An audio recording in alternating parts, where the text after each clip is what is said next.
Today, the British government announced that it is adding 4 more senior Zimbabwean officials onto its sanctions list. And it says that it is imposing sanctions on these 4 officials because they violated human rights. Now, it says that they violated human rights when 23 Zimbabweans were killed by security forces while undertaking violent protest and insurrection to try and force the Zimbabwean government to give out results for the 2019 elections, and also in an effort to make Zimbabwe ungovernable, to remove the government by undemocratic means. What is very perturbing about these particular sanctions is they're very selective and discriminatory. They're selective and discriminatory because there have been so many protests that have happened in the world since 2019. And these protests have seen security forces being pitted against the people, and people have died in the United Kingdom, in France, and recently 5 people killed in Capitol Hill in the United States. An even more interesting case is the case of South Africa, where Marikana miners were murdered, 34 of them, by the South African police while they were protesting for a living wage from a London-based mining company called Lonmin.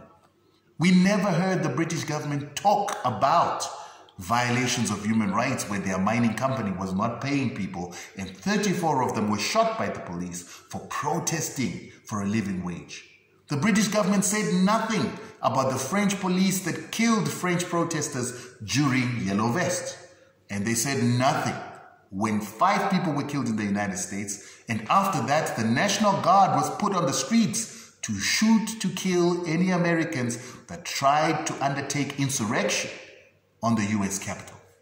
So what kind of human rights are the British talking about?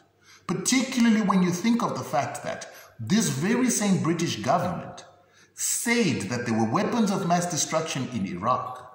And after saying that, they went on to attack and bomb Iraq, killing women, children, and innocent people with these bombs, only to come back and say that there were no weapons of mass destruction because what they actually went there for was the oil. They've never spoken about human rights when the United States and its European allies and NATO have killed over 3 million Arabs for their oil in their countries. So now we've got the British government punishing Zimbabwean officials with sanctions, or what are called coercive economic measures, yet they've never taken these Zimbabwean officials to any court to try them for the crimes that they allege them to have perpetrated.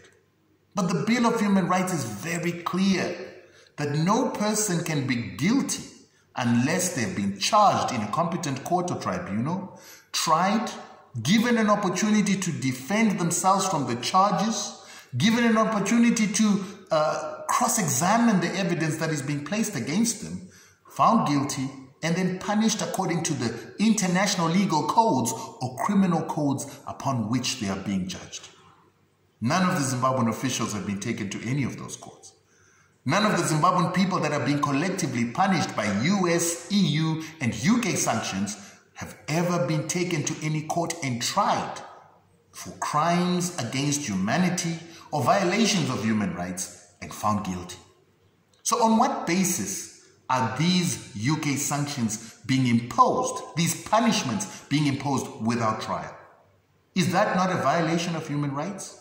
Is that not a blatant violation of the UN Charter that says that individual countries cannot unilaterally impose sanctions on other countries, but only the UN is the only competent body that can impose sanctions after certain things have been met? Impact assessment to see that civilians are not going to be punished, and where civilians are being punished, a remedy of the damage that is being brought upon civilians whose human rights have been infringed by these sanctions. None of that is done by the British, the Europeans, and the Americans. But we accept these sanctions that are illegal at international law and a violation of human rights.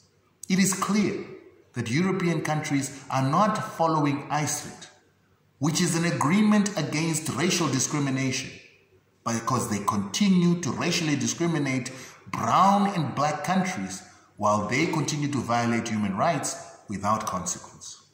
So this is why we've been saying to the Zimbabwean government, it's time to stop making the issue of sanctions a political issue and to make it a legal issue and a human rights issue, because the human rights of civilians in Zimbabwe are being violated by these sanctions.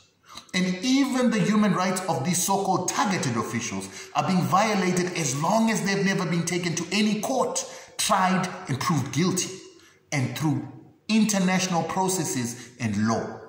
Right now, what we're seeing in Zimbabwe is an extrajudicial punishment of officials and citizens of Zimbabwe by the United States, United Kingdom, and EU, and also an extraterritorial imposition of domestic law of those countries upon the Zimbabwean people. Cannot be accepted anymore. CBZ challenged the United States penalties and sanctions, and they won. And all penalties that the United States had said that CBZ must pay were removed.